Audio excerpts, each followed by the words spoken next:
Hello, my dear students. Let's continue our topic direct speech and indirect speech. Students, in my last video, direct and indirect speech part 4, we had changed the reported speech of interrogative sentences like auxiliaries interrogative sentences and sentences with WH interrogatives. Now, in this video, we will learn how to change imperative sentences from direct to indirect speech. Let's know first imperative sentences. Students, imperative sentences are those sentences which contain the sense of request, order, advice, instruction, command, and suggestion. The subject you is always implied in these sentences, means subject is not directly expressed, you subject is understood here. Examples of imperative sentences. Students, imperative sentences are a big part of our conversation and our everyday life. Here are some examples of imperative sentences which we use every day. For example, do not enter, please be quiet in the library, let's move, come with me, help me.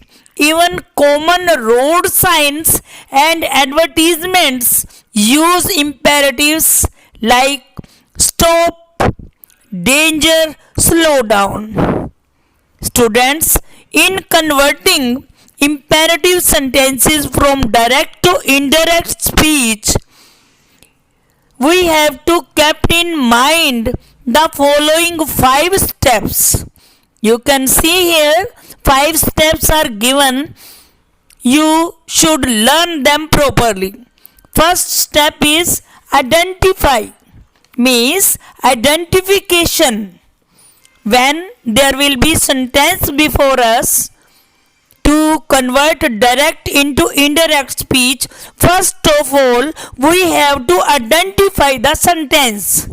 And subject, object, reporting verb, pronoun, time denoting words, everything we have to identify. For example, sentence is, the son said to his father, comma inverted comma begin, please do not go to office today. There will be sentence. Firstly, we have to identify who is subject here, who is object, which is reporting speech, and who are pronouns, and what are time denoting words. Okay, first step is to identify the whole sentence. Second is change of reporting verb. The second step which we have to know, we have to change of reporting verb. Said and said to will be converted into ordered, requested, advised, suggested, and forbade. Students, if there is the sense of order, then said to will be changed into ordered. If there is sense of request, then said to will be converted into requested.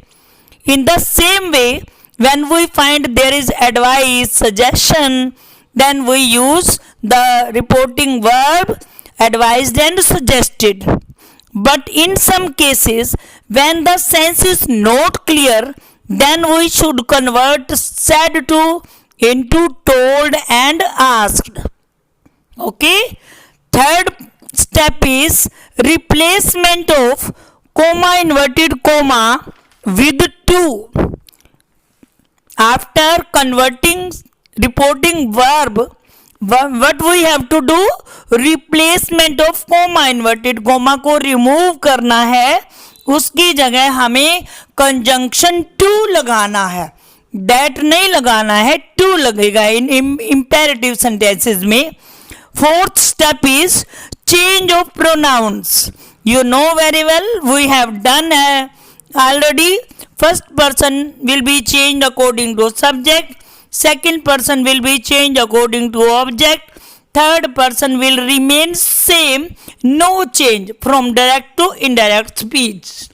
Okay, and fifth step is we have to update the time denoting words, yani ki time specific words will be given here, this, tomorrow, today, yesterday, this, now, here, there, tonight. These are time denoting words. We have also learned them already. We have to change them also. Okay students, these are the general 5 steps which we have to use imperative sentences in all types of imperative sentences. Now we will explain one by one. First of all, sentences having sense of order. Okay, order वाले sentence आ जाते हैं तो किस तरह से हमने उनको डायरेक्ट से इनडायरेक्ट में चेंज करना है. In such cases the reported speech contains an order and mostly the reported speech starts with the first form of the verb. कई बार बेटा हमारे सामने एक ऐसा सेंटेंस आ जाता है, तब हमें कंफ्यूजन हो जाता है कि यहाँ हमें पता नहीं चल रहा रिक्वेस्ट हो रही है या एडवाइस हो रहा है या ऑर्डर हो रहा है. तो हमें ऑर्डर वाले सेंटेंसेस की कैसे पहचान करनी है? जब सेंटेंस बिगनिंग में ही किससे शुरू होती है? First form of the verb से शुरू होती है. फॉर एग्जाम्पल देखो, leave the room at once, ये सेंटेंस है तो लीव क्या है? First form of the verb. That means जब स्टार्टिंग में ही, सेंटेंस के स्टार्टिंग में ही first form of the verb आती है, that means we can understand that this is the order sentence. Okay, ऐसे सेंटेंस आ जाते हैं तो हमें क्या क्या चेंज करना है? The word said to in the reporting speech are replaced by the word ordered. जब रिपोर्टेड स्पीच के अंदर फर्स्ट फॉर्म जो है वर्ब की होती है, तब हम समझ जाएंगे कि ये ऑर्डर वाला सेंटेंस है. हमने फिर क्या करना है? सेड टू को ऑर्डर्ड में चेंज कर लेना है. Comma and inverted commas are replaced by the word to. Comma inverted comma को हमने रिप्लेस करके उसकी जगह पे टू लगाना है. उसके बाद ऑर्डर देखो, नेगेटिव सेंटेंस में भी हो सकता है, ऑर्डर कुछ ना करने का भी तो होता है ना. तब हम क्या यूज करेंगे? Do not in the reported speech is removed and in place of commas not to is used. Okay, here are examples. You can see the teacher said to the boys, leave the room at once. सबसे पहला step क्या था? Identify करना था. हम इसमें identify करेंगे. Teacher कौन है? Subject. Said to reporting verb. Boys object. Leave the room at once कौन सा सेंटेंस है? ये फर्स्ट फॉर्म से शुरू होता है, दैट मीन्स ऑर्डर वाला है. ओके, तो हम इसको कैसे चेंज करेंगे? The teacher said to will be converted into ordered. The teacher ordered the boys. फिर क्या था? कोमा इन्वर्टेड कोमा को रिप्लेस करके उसकी जगह पे टू लगाना है. The teacher ordered the boys to leave the room at once. Okay, second example is she said to him, go and enjoy yourself as I shall not go anywhere at this time. We change it in indirect speech. She ordered him to go and enjoy himself as she would not go anywhere at that time. Okay beta, this was the order sentences rules. Now sentences having sense of request. In such cases, mostly the reported speech contains the word please and kindly. कैसे पता चलेगा कि यहाँ हमने said to को request में change करना है। हमें सेंटेंस से ही पता चलेगा जब सेंटेंस में रिपोर्टेड स्पीच के अंदर प्लीज से शुरू हो या काइंडली से, that means here is sense of request. Okay, इस तरह के सेंटेंस आता है तो हमें क्या करना है, as the reported verb contains a request, पता ही चल जाएगा हमें, क्योंकि प्लीज है, रिक्वेस्ट है, काइंडली भी रिक्वेस्ट है। The word said to in the reporting speech are change into requested, this is the first rule. फिर क्या है, comma in and inverted commas are replaced by the word to. Imperative sentences में सभी में comma inverted comma को replace करके to लगेगा। The word please and kindly is removed, अब इनका इनडायरेक्ट बनाते हुए प्लीज और काइंडली वर्ड को रिमूव कर दिया जाता है without any word in its place. इसकी जगह ऐसा नहीं है कि कोई और वर्ड लगेगा, नहीं, इनको बस रिमूव कर दिया जाएगा। ओके बेटा, these are the rules of sentences having sense of request. You can see example. Example number 1. The boy said to his friend, please lend me your book. The boy, please से start है reported speech, that means said to will be converted into requested.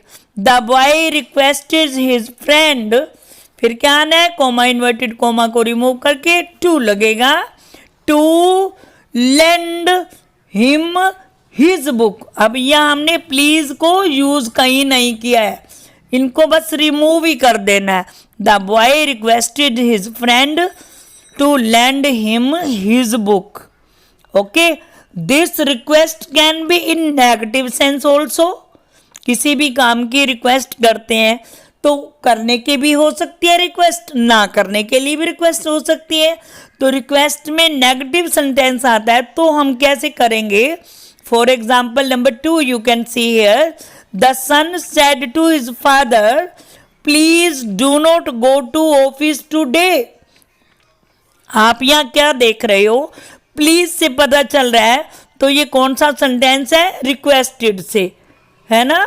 Do not go to office today, तो यहाँ क्या बनेगा, the son requested his father not to go to office that day. Okay बेटा, now I am going to tell you about the sentences having sense of advice. जब कुछ परामर्श देना हो, एडवाइस, ADVIC, ये this is noun and ADVISC is the verb, advice. If the reported speech contains an advice, the words said to in the reported speech are changed into advised. Here comma and inverted commas are also replaced by the word to. Example number 1. His father said to John, work hard lest you should fail. Indirect speech कैसे बनेगा इसका, His father advised John to work hard lest he should fail. Example second, negative sentence का negative भी हो सकता है कि ये मना करने का भी हो सकता है एडवाइस। देखिए एग्जाम्पल इसका, the teacher said to him do not waste your time. अब देखो है तो एडवाइस ही, लेकिन मना करने का है, तो नेगेटिव सेंटेंस हो गया ना ये, तो आगे तो वर्ब इसकी एडवाइज्ड ही लगेगा। The teacher advised him not to waste his time. Okay students, now I am going to tell you the rules related to sentences having sense of propose and suggestion. कई बार sentence में propose दिखता है या कोई suggestion कोई देता है, तब हमने क्या करना है, then if the reported speech starts with the word let us, बहुत इंपॉर्टेंट वाला है ये, ध्यान रखना, लेट अस कि आओ हम चले, आओ हम ये करें. The words said to in the reporting speech are changed into proposed to और suggested to. देखो बेटा, जब रिपोर्टेड स्पीच के अंदर सेंटेंस स्टार्ट होता है लेटस से शुरू होएगा, तब हमने कैसे चेंज करना है, तब उनका जो सेड टू है that will be converted into proposed to और सजेस्टेड टू आएगा इनके साथ. उसके बाद comma and inverted commas are replaced by the word that. यहाँ टू नहीं आना, लेटस वाले वाक्यों में क्या आना है, टू लगेगा. सॉरी, टू की प्लेस पे दैट लगेगा. सबसे पहला क्या है, सेड टू किस में चेंज होगा, प्रपोज्ड टू भी लगा सकते हैं और सजेस्टेड टू भी लगा सकते हैं. उसके बाद क्या बात आती है, कोमा इन्वर्टेड कोमा को रिमूव करने की बात आती है. तो यहाँ कोमा इन्वर्टेड कोमा को रिमूव करके क्या लगाएंगे, दैट लगाएंगे. द वर्ड लेटस, अब ये लेटस को लेटस नहीं रहने देंगे, let's are replaced with the words, कैसे लग जाएंगे, ये क्या लगाना है, वी शुड और दे शुड. या तो वी शुड लगेगा या दे शुड लगेगा according to subject and object in the reporting speech. Subject को देखना है, सब्जेक्ट फर्स्ट पर्सन में है तो वही शुड लग जाएगा, सब्जेक्ट जो है थर्ड पर्सन में है तो दे शुड लग जाएगा. I will explain you through examples also. You can see here example number 1. She said to me, let us go out for a picnic. आप देख रहे हो ये imperative sentences है और लेटस से बिगन है, तो आपको लेटस को देखते ही आपने क्या सोच लेना है कि सेड टू प्रोपोज्ड में आएगा, प्रोपोज्ड टू या फिर सजेस्टेड टू. और दूसरा फिर ध्यान में क्या रखना है, यहाँ पे कोमा इन्वर्टेड कोमा को हटा के टू नहीं आना, दैट आना है. उसके बाद वही शुड वाला देखते हैं. देखो क्या बनेगा, she said to me let us go out for a picnic. Indirect she proposed to me. Okay, to आया ना साथ में, she proposed to me that we should go out for a picnic. देखो वी क्यों लगा है, अस दिया हुआ है, अस किसके अकॉर्डिंग चेंज होता है, कौन है, फर्स्ट पर्सन है, तो इसीलिए क्या लगा, we should go out for a picnic. यही लेटस कुछ ना करने के लिए भी हो सकता है, नेगेटिव सेंटेंस भी होता है.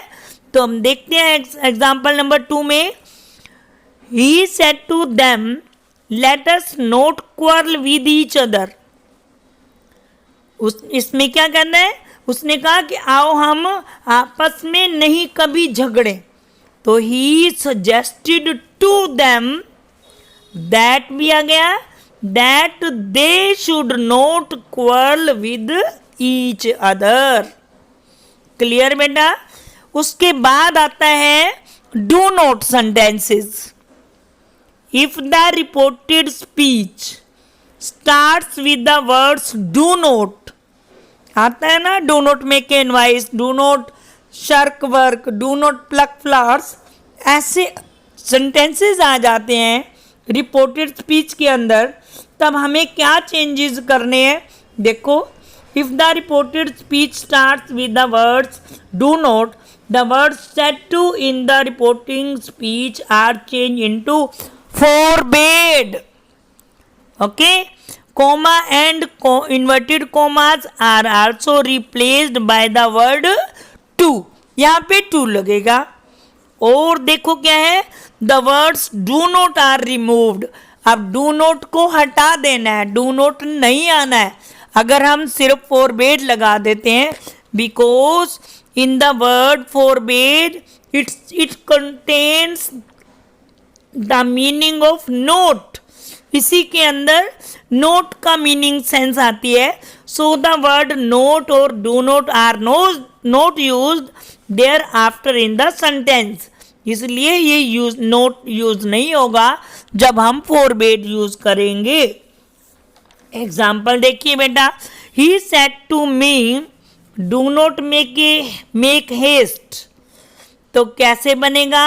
ही फोरबेड मी, अब फोरबेड के अंदर नोट आ गया तो इसलिए नोट हम आगे फिर से नहीं लगाएंगे। ही फोरबेड मी टू मेक हेस्ट। अगर हम इसको एडवाइज्ड में बनाना चाहते हैं कि कुछ जल्दी मत करो का एडवाइस भी तो हो सकता है, तब हम नोट को यूज करेंगे। तब हम कैसे चेंज करेंगे? He advised me not to make haste. ठीक है, यस बेटा। फिर नेक्स्ट आता है प्लीज एंड डू नोट।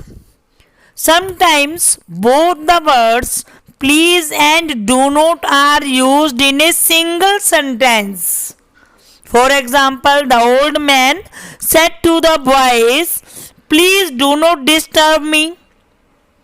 ऐसा आ जाता है सेंटेंसेस में कि उधर से तो प्लीज भी दिया हुआ हो और डू नॉट भी हो।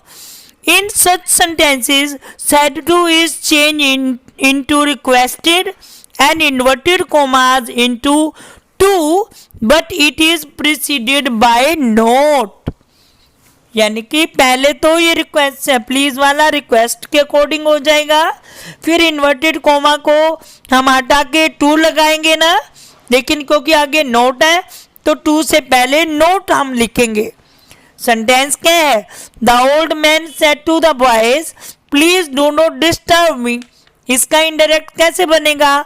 द ओल्ड मैन, क्योंकि प्लीज है, रिक्वेस्टेड द बॉयज, फिर क्योंकि उसके बाद डू नॉट है तो क्या बन जाएगा? Not to disturb him. The old man requested the boys not to disturb him. Example देखिए बेटा, second example, the shopkeeper said to the customer please do not eat raw and over ripe fruit. कैसे बनेगा इसका indirect? इसके अंदर आप देख रहे हो ना, प्लीज भी है और डू नॉट भी है, तो कैसे चेंज करेंगे? The shopkeeper requested the customer, क्योंकि प्लीज है तो आगे रिक्वेस्टेड आ गया, फिर क्या है? डू नॉट है, not to eat raw and over ripe fruit. Clear बेटा? उसके बाद नेक्स्ट आता है sentences starting with the word let. Sentence start होंगे लेट से। वो क्या था? प्रपोज टू और सजेस्टेड वाले लेटर्स था, ये अकेला लेट की बात हो रही है। If the reported speech starts with the word let, the words said to in the reporting speech are changed into told or asked। Simple। उसके बाद comma, inverted commas are replaced by the word to. Example देखिए बेटा, the shopkeeper said to the customer let me finish my work first. पहले मुझे अपना काम करने दो। या लेटस होता तो हम प्रपोज टू लगा देते और कोमा, इन्वर्टेड कोमा को रिप्लेस करके दैट भी लगाते। ये अकेला लेट से स्टार्ट है, थोड़ा सा डिफरेंस है, ध्यान देना बेटा। द शॉपकीपर, यहाँ जब हमें लेट से हो तो said to will be converted into told. The shopkeeper told the customer to let him he finish his work first. Clear बेटा?